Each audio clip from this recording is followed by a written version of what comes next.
Everybody back on planet Earth? That exercise usually does some very curious things, some of which you may not be aware of at the moment.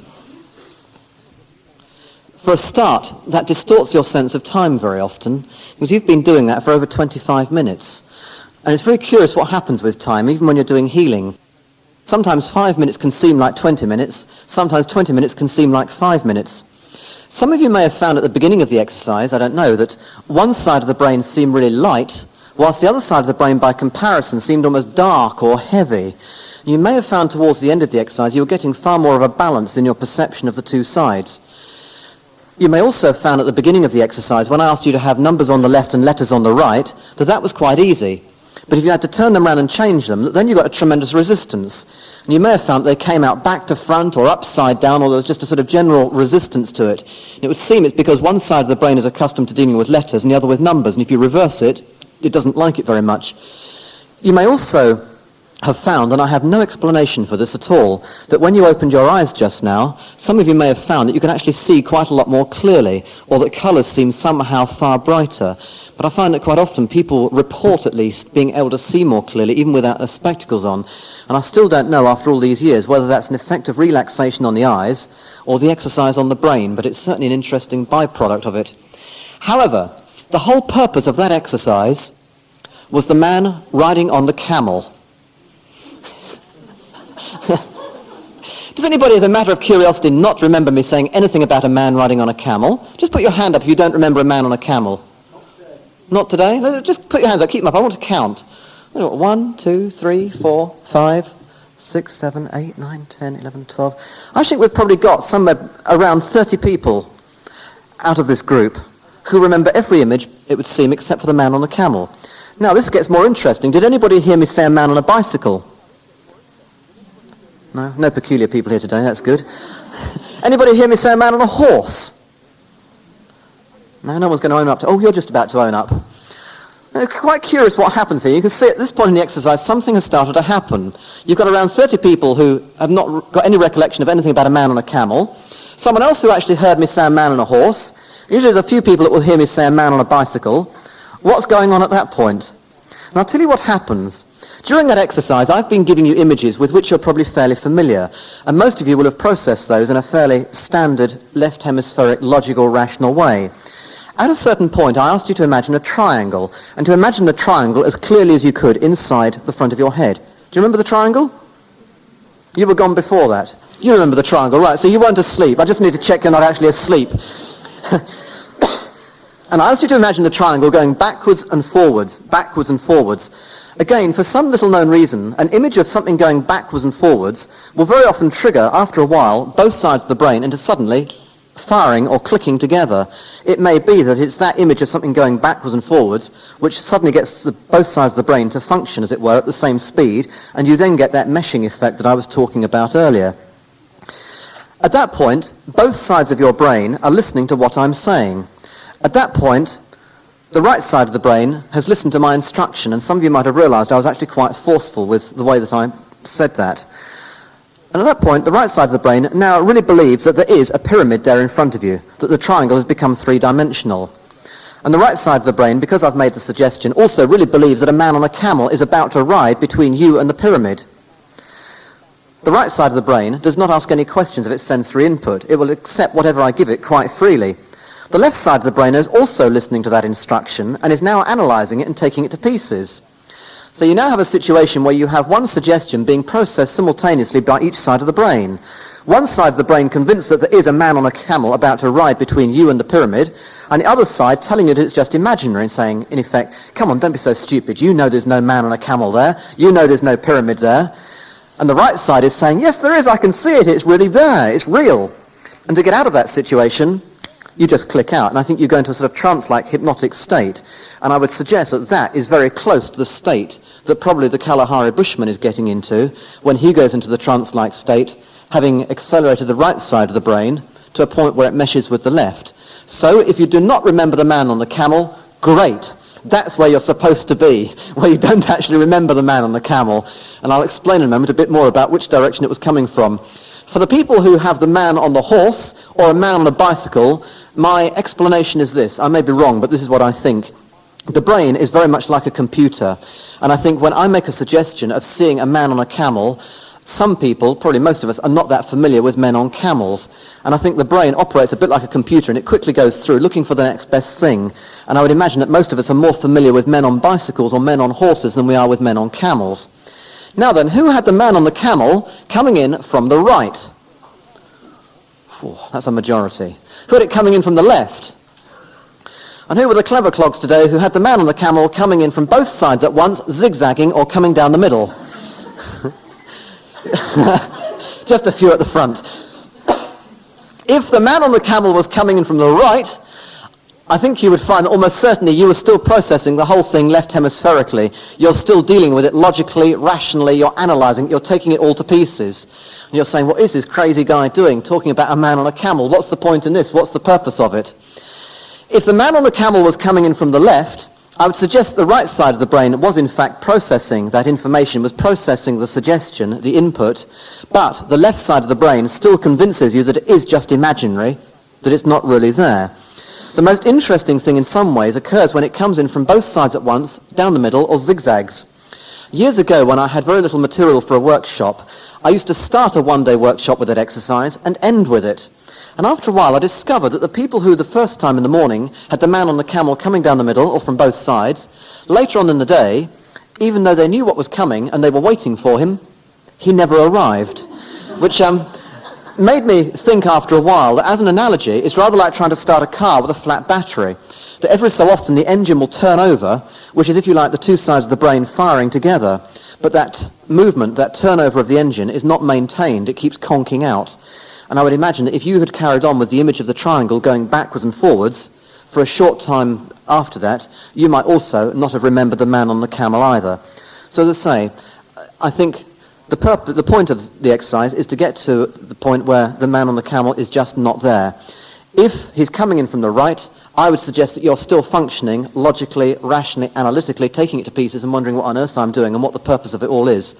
If he's coming in from the left side, I would suggest the right side of the brain is working, but the left side still convinces you that it is just imaginary. Let me just, for a few moments, throw some material in here which may be helpful to somebody and which starts to tie in more closely with some of my healing work. A lot of the work that I do, for whatever reasons, it's not something I've gone out of my way to choose, is with children, some of whom are brain damaged, some of whom have been brought to me with emotional problems or disturbances, some of whom have language difficulties, speech difficulties, some of whom have been diagnosed as being autistic and they just don't communicate verbally at all. They're very, very withdrawn. One of the things years ago that I began to notice about many of these children was the fact that it seemed to me that a lot of them were left-handed. And I thought, well, that's probably just my imagination. So I thought, well, I'll start marking their files with left or right on them. Doing that, it soon became clear that somewhere between 6 and 7 out of 10 of those children were in fact left-handed, which, as I'm sure you would agree, is far in excess of what you would find in the rest of the population. And that prompted me to wonder whether, if those children are left-handed, maybe they are right hemispheric dominant. We tend to be right-handed, and therefore we're left hemispheric dominant. Could it be that because they're left-handed and they're right hemispheric dominant, they're not actually as backward or as disturbed or whatever as we believe? It could well be, perhaps, that they merely see the world in a totally different way to the way that we see it. They're seeing it right hemispherically rather than left hemispherically. And of course all we tend to do then is to compound their problems and make it worse for them by trying to force them through a left hemispheric logical education. One day a very curious thing happened. I was working, or trying to work I should say, with a little boy who'd been brought to me by his mother. He was hyperactive and had got quite a lot of emotional problems and learning difficulties. And it was very difficult for me to treat him because he wouldn't stay in one place. And there I was sort of following him around the room with my hands on his back as he was making circuits of the room. And I can put up with most things, but it's quite difficult trying to heal a child actually when you're walking around. So eventually his mother went and got a paper and some pencils from the other side of the room. She sat him down, and he sat there then for a good 15 minutes. When I'd finished working with him, he'd made the most remarkable drawing of the inside of the room in which we were sitting. I was really quite astonished by it, because this child was only 7 years old, and yet the drawing was far better than one would have expected from a child of that age. And I was commenting on this to his mother. And she said, oh, he's a wonderful artist. He can communicate wonderfully through drawing and painting. He just can't communicate very well verbally. And bit by bit, I began to realize that many of these children, in fact, had a similar ability. Give them paper and pen or crayons, and they'll sit there absolutely still for 15 or 20 minutes, drawing, I think, far beyond what you would imagine to be their capability. I then saw, some of you may have seen it, a fascinating program that was put out by BBC Television. It was a QED film about children who were autistic or who had learning difficulties. And they were taken to somewhere like Big Ben or the Houses of Parliament or Buckingham Palace, shown it, and they could then reproduce the building virtually line for line. And suddenly it began to click, and I thought, well, that's very similar to the sort of phenomenon that I've been seeing. One of the other things, and this is how it begins to link together, quite a number of the people that I know, quite a number of my friends are musicians or people who are involved in performing arts of one kind or another.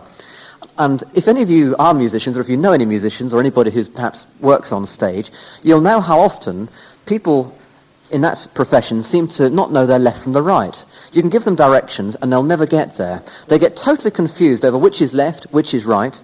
And I was struck again by how many musicians I knew who were left-handed. Now, many of those musicians would say to me of their most successful songs or their most popular songs, it was really strange. I felt like I didn't compose that. I was in the studio or I was at home and it just came out. I actually heard a musician the other day talking about a song that she'd written that had been very successful, and the words that she actually used were, it felt as if she had channeled it. And it's almost as if somehow that music or the tune comes in from outside, and they merely do just sort of literally channel it. Annie's song by John Denver was a superb example of that. He wrote that song, words and music, in 6 minutes flat, going up a mountain in a chairlift. He said it just came to him as he went up the mountain. And I now believe that this may have some bearing on what causes depression with certain people. I know myself that if you approach someone who's a creative person, you never know whether they're going to be high as a kite or right down in the depths of despair. And I suspect what happens is perhaps this, that the inspiration or the creativity comes through the right side of the brain. And you may have had this experience where suddenly something clicks, and it's as if everything suddenly seems wonderful and clear and almost beautiful. And you get that wonderful inspiration. You see the painting that you want to make. You get the words for the poem or the song or the music comes through or whatever it may be, or the plot for the book comes through. That's that flash of inspiration. However, in order to communicate that inspiration to the other people, it has to go through the left hemisphere by being put down on tape, paper or canvas. And I wonder if sometimes that's where problems come from. Because if somebody picks something up or the right hemisphere starts creating something, but it can't be properly put down through the left hemisphere because there's not a very good channel between right and left, the person then gets frustrated. How often have you heard somebody say, well, it's good, but it doesn't quite capture what I felt? As if somehow they can actually still feel it right hemispherically, but they feel at a loss to fully express it left hemispherically. And that, as an idea, I found rather interesting, and I started using it in some of my work with people who perhaps had come to me suffering from depression. And obviously by the time they get to me, they've been through the standard range of orthodox treatment. And at that point, I think it's worth trying anything in the hope that maybe it's going to help. And I've been surprised at how often I've said to somebody, have you ever thought of painting or drawing or playing a musical instrument? And they will say, well, it's strange you should say that. I used to, but ever since such and such an event, I've had to give it up. You then trace it back and find that very often that was when their depression started. What I've now discovered is that sometimes if that person then starts doing something creative again, whether it be painting or playing music, the depression, it seems, starts to edge out. I find it quite interesting now that hospitals, or some hospitals, are starting to introduce, for example, art therapy for patients who are depressed. And a lot of these ideas that start with oddballs like myself and get they're sort of considered to be very alternative bit by bit, get integrated into more mainstream systems. If you're interested in learning more about right and left brain functioning, because I think it has far more relevance than just simply healing, there are two books that I can thoroughly recommend to you. One is a fascinating book, which some of you may be familiar with, called Drawing on the Right Side of the Brain, by a lady called Betty Edwards.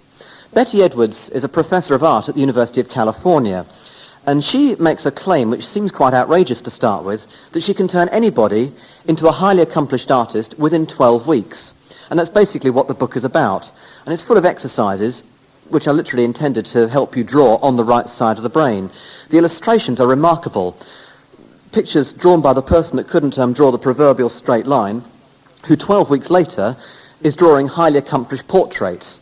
And say the way that she's doing it is getting people to use the right side of their brain. Drawing on the right side of the brain by Betty Edwards. The other book, which is also very interesting, especially if you're involved in education, or if you have left-right brain difficulties yourself, or if you've got children that maybe have that kind of problem, is a remarkable book called Unicorns Are Real by an American lady called Barbara Vitale. And Barbara Vitale, as a child, herself had learning difficulties and was placed into a special school. It was only much later on that it was discovered that she was right hemispheric dominant rather than left hemispheric dominant, and in spite of that she went on to train as a teacher, and her speciality now is in establishing curriculums and learning frameworks for children who are right hemispheric dominant rather than left hemispheric dominant, and many of her teachings and many of her courses are now used as a sort of foundation work in American schools, helping children with learning difficulties and learning problems. So that book is, as I say, called Unicorns Are Real, and it's written by Barbara Vitale. And it's well worth getting hold of that book. And just finally, if you are left-handed, and obviously a lot of people are left-handed, you may be wondering, well, what happens then with the hemispheric functioning? I don't think anybody fully knows, and nobody really knows what the statistical breakdown is, but it would seem that if you are left-handed, in the great majority of cases, the hemispheric functioning becomes switched. So then, normally, the right side of the brain becomes the logical, rational, analytical side, whilst the left side then becomes the side that deals with creativity, with feelings, with music, ideas, and so on. However, in a small proportion of left-handed people, and I don't think anybody honestly knows what proportion that may be, that switch, it would seem, does not occur. And that could be why certain people are drawn to certain occupations and shine at them. For example, if Leonardo da Vinci was still alive today, I have little doubt that he would have been placed into a special school. Because although he was a creative genius, he also wrote back to front. He also happened to be left-handed. He may have been one of those left-handed people who was right hemispheric dominant. Paul McCartney is another example, because whether or not you like his music, he's become the most successful composer to have lived. And he tells a very interesting story, that he feels very often somewhat of a fraud, because tunes, songs just come into his head and they go round and round until he puts them on tape. Once they're down on tape, they're out. But within a matter of weeks, another lot come back in again. And say he's also left-handed, and apparently sometimes has a tendency to write back to front. So I'm told, and I don't know how anybody evaluates this, but apparently about 40% of architects are left-handed. And again, architecture, I guess, is an occupation where you've got to be able to visualize something almost three-dimensionally, to be able to get into a building while it's still in your head rather than actually physically constructed. A high proportion of computer programmers apparently are also left-handed. So it could be that if you're left-handed, you're drawn towards certain types of occupation. And very finally, if you have a left-handed child, the greatest disservice you can ever do it is to force it to become right-handed, because that is where sometimes, not always, but where sometimes, you can then set up, for example, a speech impediment. There's a fascinating example. There's an artist called Bill Arkell. Some of you may be familiar with his paintings. His paintings are rather along the lines of the sort of romantic paintings of Blake. And as a child, Bill Arkell was left-handed. And he tells the story of how, as a child, he was forced by his teachers and parents to become right-handed. As he took up using his right hand, he started stuttering. His stutter continued until he took up painting professionally when he was about 20 years old. As soon as he took up painting professionally, the stutter left. Somewhere in amongst all that lot of information, I think, are keys to an awful lot of problems and solving an awful lot of problems. And as I say, just to reiterate, I'm not claiming it, I'm not saying that healing comes from the brain, but I do credit that exercise with having done more to help me in my development than any exercise I ever came across. And I think what that does is to keep the brain as an instrument in tune. I have a lady who I've treated her for some years, and she arrives to see me in her chauffeur-driven Rolls Royce, and she always comes in her designer clothes and gets very upset when the dog jumps all over her. And was it earlier this year, she came into my room and she said, "Oh, at last you've had a haircut." And I sort of turned and she said, "Oh, but you haven't." She said, "Oh no, you've got a ponytail." She said, "I loathe ponytails." So I said, "Well, it's a good job you don't have to sit and look at it then, isn't it?" She said, "I don't even buy Karl Lagerfeld's clothes anymore because that dreadful man's got a ponytail as well." And the reason I tell you that is because that experience actually highlights a very interesting aspect about healing. And that is, about how very often we make judgments about other people based on the most spurious grounds, that sometimes we will make judgments about somebody because of their appearance, because of the way that they're dressed, or because of the way they've got their hair, or because they've got a beard, or whatever it happens to be. Sometimes, I think, we take a dislike to somebody because they remind us of somebody else that we've disliked at a certain time in our life. Sometimes we maybe feel warm to somebody because they remind us again of someone that we have liked at some time. I think sometimes we maybe meet a resistance towards somebody or don't feel very positive towards somebody because we can see in that person something of ourselves that we don't like in that person. And it's quite interesting because I have certain people that I work with, certain patients, and I have to be honest, I don't much care for them. They just have this wonderful ability to rub me up the wrong way or to needle me or to just really bug me. And sometimes I'll go in and I'll look at the diary for the day and I'll say to one of the girls, "Why did you book Mrs. Shufflebottom in? You know I don't like her." And there she is, 11 o'clock. Sure enough, Mrs. Shufflebottom comes in at 11. And I have to say that once I start healing, any feelings of like or dislike become transcended anyway. But sure enough, after half an hour, I'm full of stress and she's really got my hackles up. And sometimes when I'm on my way home and I'm sort of thinking about the people that I've been working with during the day, I'll think about Mrs. Shufflebottom and I'll think to myself, what is it about her that always succeeds in needling me? Why don't I like her? What is she doing to me? And if I'm really honest with myself, I have to admit that I can see in her something of me that I don't like in myself. And I think that one of the most important things that one has to learn about healing is to learn to have an ability not only to confront oneself, but also to be willing to do so. And I think there's a tendency sometimes to believe that because one can do healing or because one has a gift to heal, that one has a direct hotline to God. And that therefore, if one has a direct hotline to God, one is much more spiritually evolved than anybody else. So therefore, if anybody's got a problem, it's theirs and not yours. But there were two things that I found very difficult, I'm being very honest, in my work as a healer. One was in teaching myself and in learning not to work with people logically and rationally, as I was saying earlier. And I find that quite often where I put my hands on somebody may have no relevance or bearing to the part of the body with the problem. But the other thing that I found very, very hard was learning not to make judgments about people. I still haven't learnt that. I still make judgments, and I defy you to find anybody that really doesn't make judgments about people. We all do it on some level. And really, what one has to do, I guess, with healing is to be able to attain a state, reach a state, where really, honestly, you can treat anybody with exactly the same feeling, where you don't make judgments about who they are or what they've done or whatever. A lot of my work, unfortunately, is with children with catastrophic and life-threatening diseases. I have a number of children under the age of 5 who, for example, have cancer or leukemia. And about, must be 3 years ago now, I had a very interesting approach made to me, which I think was quite a genuine approach. Someone asked me whether I would be prepared, hypothetically of course, to treat ex-President Marcos of the Philippines. At that time, he was stuck on Hawaii. He'd lost his passport, I think. But my answer was that I would treat him if he was prepared to come to Bury St Edmunds, where I work, but I didn't really want a free holiday in Hawaii at that point. Anyway, it never actually happened, but it set up a very interesting exercise in my own mind. If that sort of thing had actually happened, would I have been able to treat someone like Marcos, or anybody else for that matter, with that sort of history of abuse of human rights and so on, in the same way that I would have been able to treat a totally innocent child? Would one, for example, be able to treat someone like Saddam Hussein in exactly the same way as one would treat a 4 or 5-year-old child? And if I'm really honest, I have to say I would have great difficulty with it, because there's a part of me that would be making judgments. There's a part of me that would be saying, well, how can I possibly treat someone like that with their record of murder or whatever, or imprisonment, in the same way that I would treat someone who was totally innocent? And really, that's not a very good reflection on me, because I guess that I ought to be able to treat anybody in exactly the same way. It's not easy, though. It's easy to think you're like that, but when it actually comes down to it, it's interesting what your reaction actually is. There's a delightful old Buddhist practice which someone once passed to me, and which I've used on and off for some time. And I found this a very, very interesting exercise, not only for teaching one to be non-judgmental, but for what it actually throws up.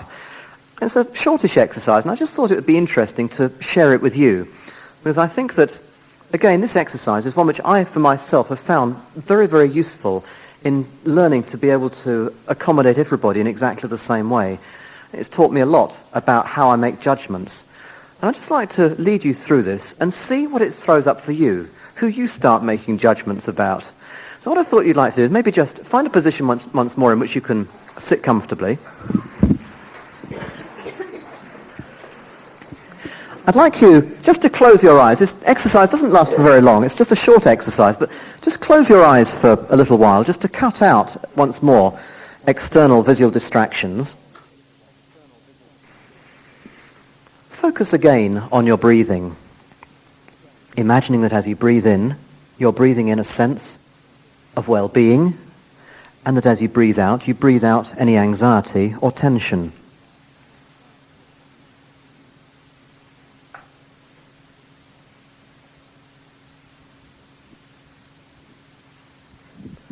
And as you sit and relax, I'd like you to focus on yourself.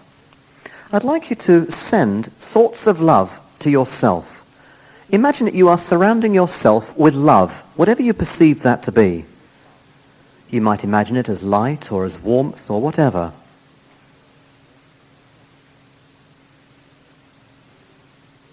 Look at yourself and bring into mind love and what it means in relation to yourself. Just be aware of how you feel as you send thoughts of love to yourself.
Now, for a few moments, I'd like you to send your thoughts and your feelings of love to someone towards whom you already feel a close bond.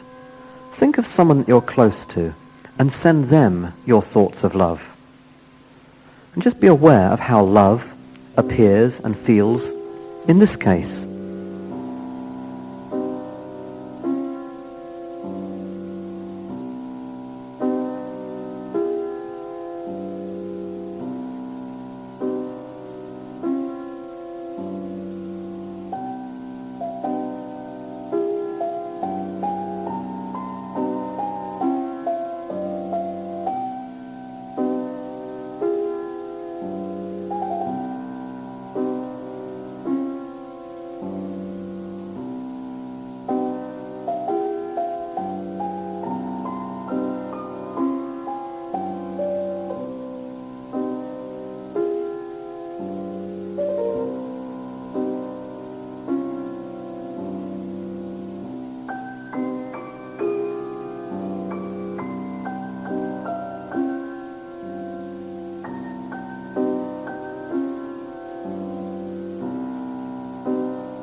Now take as an object of your love a neutral person. Think of someone towards whom you've got no particularly strong feelings one way or the other.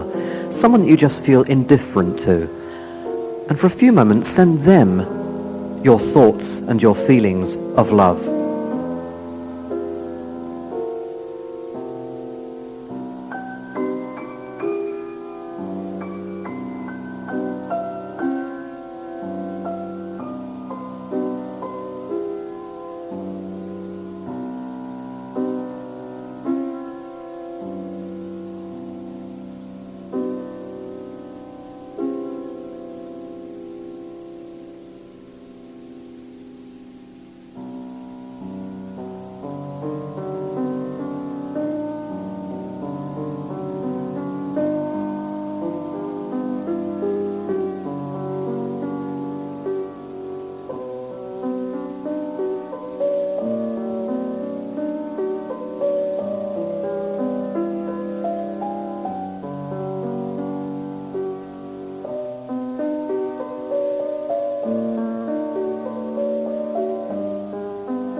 focus your love on a person that you dislike, someone that perhaps you've got very negative feelings about. Extend your love to them. Surround that person with your love. And once more, just be aware of what you feel, what happens as you send love to someone that you really dislike.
Now bring all of those people together at the same time and extend the same feelings of love towards them all.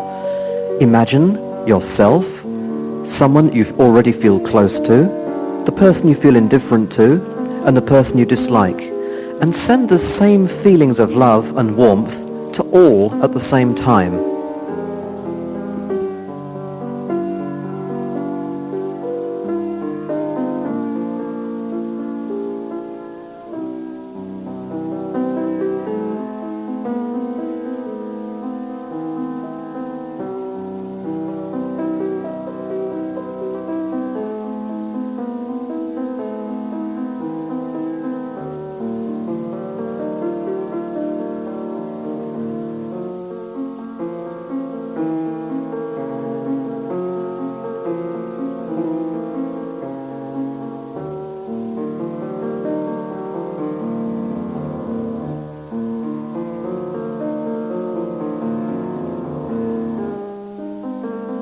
Imagine now that love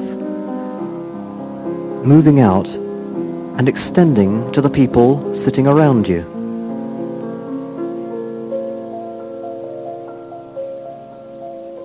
Imagine it pushing out beyond the walls of the room into the rest of the building.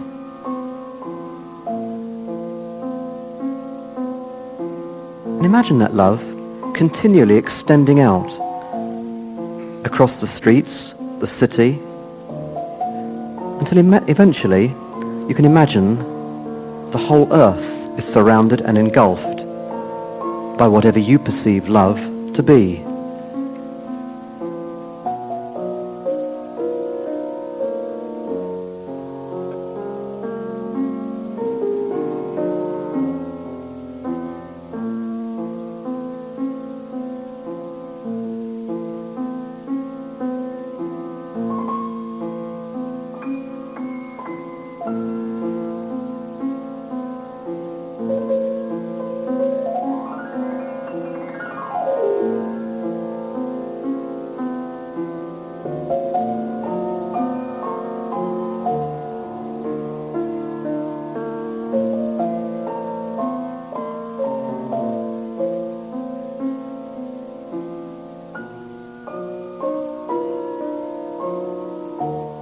Then slowly, as you feel ready, slowly bring yourself back to the room and then open your eyes.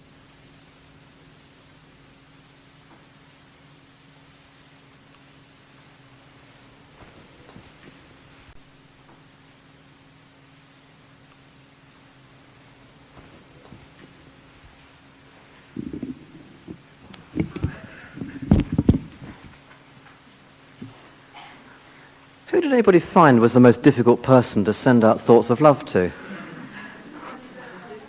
The indifferent one? Yes? Yourself? I think most reaction seems to be towards the person that's indifferent. And it's interesting because that nearly always is the majority response. Nearly always people will say, the person I found it most difficult to send out thoughts of love to was the person I felt indifferent to. And that probably surprises quite a lot of you, because you might assume that the person you'd find it most difficult to send love to would be the person you actually didn't like, or the person you felt negative towards. Sometimes it seems it's easier to send love towards someone that you feel very negative about than someone you feel indifferent to. I suspect that love and hate are almost aspects of the same thing. And someone once said that the depth to which you hate somebody represents maybe the depth to which you also can love somebody. But one of the interesting things is, in finding that it's often the person you feel indifferent to that is the most difficult, that surely is just the person who you are most likely to be treating. Because I would imagine that most people who come to you for help, you're not going to have strong feelings about either one way or the other. Most people that come to you, you are actually going to feel indifferent about. And it's quite interesting, therefore, that that is the one person that comes up in that exercise. I think it's quite a useful exercise to do. It's quite a useful practice to carry out until you can eventually, hopefully, be able to extend the same feelings towards all of those people, especially maybe the person that you feel indifferent to. Sometimes when I'm doing meetings, hasn't actually happened today, but sometimes when I'm doing these meetings, we get what I call the God Squad pursuing me around. They're usually these people that turn up with banners and placards, and they warn people that come in that I'm the work of the devil, and they stand outside and they sing hymns and they pray against me. I always find it quite interesting, their choice of language, that I'm prayed against rather than for. Some years ago, going back a long way now, I was out in New Zealand, and I was doing a lecture and a demonstration at Auckland Town Hall, which seated about 2,000 people. And I think on the day that the meeting was due to take place, about 1,400 seats had been sold, so we still had about 600 to go to actually fill it, and we didn't think we'd get that far. Anyway, on the evening that this demonstration was due to take place, the demonstrators turned up in force for me, and they sort of barricaded the front of the hall, and they stood there with their banners and their placards, and they sang hymns for me and so on, and they started spilling out into the road. And of course it started causing a traffic jam. So people were winding down their window asking what the demonstration was about. And they were saying, well, there's a young guy here tonight who's doing healing, and we believe it's the work of the devil. We're here to warn people not to go in. And of course people were so intrigued by this that they went out and they parked their car and they came in. And we actually sold the whole meeting out, 2,000 seats in the end. I've often said God has mysterious ways of working. He was certainly at work that night. Anyway, they stayed outside the whole time, and we could hear them singing in the background. And I just carried on doing my thing. And the next morning, it had got into quite a number of the newspapers, and I was invited onto a radio program, and I was asked what I thought about people who made that kind of demonstration against me. And my answer then would be the same now. I honestly don't care, after all these years, what anybody says or thinks about what I'm doing, if they first come and listen to what I'm saying. But I don't regard it as being clever or intelligent to criticize and to condemn something if you haven't first listened to what someone is saying. And that really, to me, just smacks of sort of medieval superstition. The lines lit up, and a telephone call was taken from a young guy, and he said, I take great offense at that. He said, I was at your meeting last night. He said, I was there with a friend. We sat at the back as far away from you as we could. And we were praying the whole time that your miracles wouldn't work. He said, we were left in no doubt that you were the work of the devil. So I said, hang on a moment. You've just said that I'm the work of the devil, and yet you say that I'm also producing miracles. You could hear him thumbing through the Bible for the right passage. So then he said, well, we noticed you were wearing all black last night. And I said, well, what's the relevance of that? And he said, well, we know that black's the colour of the devil. And at that point, he got cut off. And I've been waiting to give the response to that now for 10 years. The next time somebody says that to me, how often do you see a priest wearing any colour other than black? But it's interesting how people respond to colour. And in a way, I've become increasingly aware, especially over the last 3 or 4 years, of how there are many ways to enhance healing. I happen to do healing by putting my hands on people, and I believe that what I'm doing is really in some way creating, I suspect, a change in vibrational level within somebody. And I think there are many other things that will also create a similar effect. Colour, after all, is a form of vibration. Music is another form of vibration. I couldn't imagine doing healing without using music. Music, for example, is tremendously powerful in reaching people emotionally. You can have somebody who comes in who's in the depths of despair, put on the right piece of music, and sometimes 3 minutes of that music will do far more than talking to them or counselling them for maybe 30 minutes. Colour, I think, can do very much the same thing. You know, when you get up in the morning, if you've ever felt down or depressed, do you go and choose clothes of a colour that are going to reinforce that mood, or would you instead choose to wear clothes that maybe would change that mood? And I think colour does play a very strong role in healing and in our health. I like the piece that was reported recently about the police station that had decided to paint one of its cells pink because they discovered that criminals who were held in pink cells were far more relaxed and had less violent tendencies than the criminals who were held in non-pink cells. I think when you've got to a point where the boys in blue are painting their cells pink, we're actually getting somewhere.